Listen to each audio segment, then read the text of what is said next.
Okay. Season so, Shawn here, and my cameraman today is my daughter Joelle. Say hi, Joelle. Hi. All right, come on in, honey. We are giving our birds a watermelon because it's extremely hot. You can see that we have separated the big birds. Whoops. Show them we separated the big birds. We separated the big birds because they steal the snacks and treats. But, Joelle, I want you to get on me. So I wanted to talk briefly just about if you want to start backyard chickens, it's actually a lot easier than you think. It's fun, it's enjoyable. We'll probably do a video about benefits of backyard chickens. But when you want to start a flock in your own backyard, here's a couple of things to think about before you ever go out and buy those birds at a Tractor Supply or find a hatchery. Is one, sorry I got distracted. One, know your city ordinances and your neighborhood covenants. That's a huge one. Certain cities like mine, I talked to the animal control. They don't care, even before the laws were changed, if you had backyard birds or not. Our neighboring town, they care. The police will actually fine you if you have chickens and such. So if your community doesn't have the right covenants, you can talk to your city council and you can get those changed if they're willing. Some communities are, like ours were. Myself and a few others got them changed so that we're allowed to have 10 birds, but we are not allowed to have roosters. So if these young birds, any of them are roosters, we are going to get rid of them.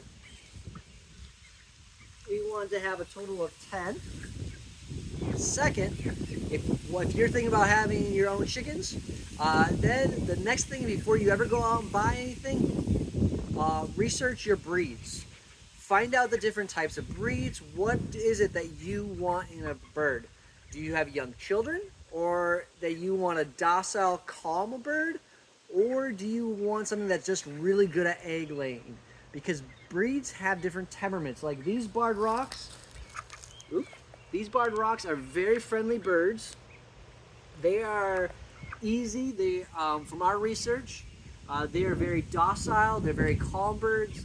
They get along with ones of their own kind. They can be a little bully with other species, but we mainly got them because of the docileness. We have a daughter who we are afraid if a bird jumped at her, she would never want to deal with the chickens again.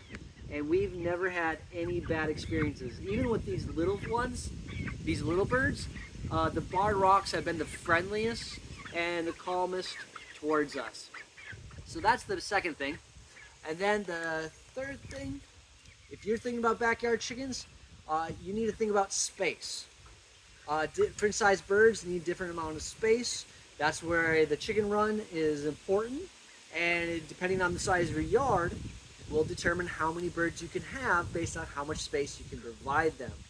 They will need a coop, some kind of shelter. They don't need something like this big. But you can see we're using a temporary one.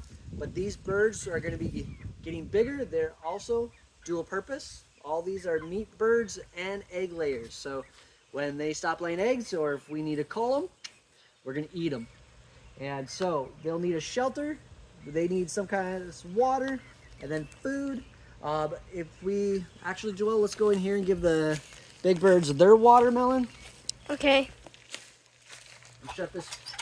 Come on in. We'll shut this behind you. Oh, watch your head. Thank you. So take a look at this feeder. Can you try to get them a shot of that? It's dirty, but this is a type of self-feeder. I found it on Pinterest.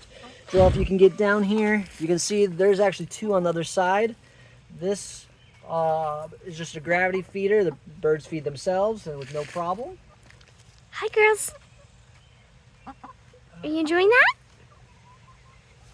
You can get in there. But you'll need to have some kind of feeder. You need a shelter. You need a protected space. You don't want your birds all over your yard because, like I said, they'll get into a little close up there. They'll get into everything. They'll ruin your garden beds. They will destroy flowers. Our deck was just nasty. We didn't use it outside for like 3-4 months because they're like, we needed to get them out. So we didn't want them just to have this this run. So we expanded ours to the corner of our area. So those are some things you want to think about. The big thing is do your research about your community. A lot HOAs are notorious for not allowing for birds, even though they're quieter than dogs. Second is know your breed. What do you want? What do you not want? Some breeds are louder than others.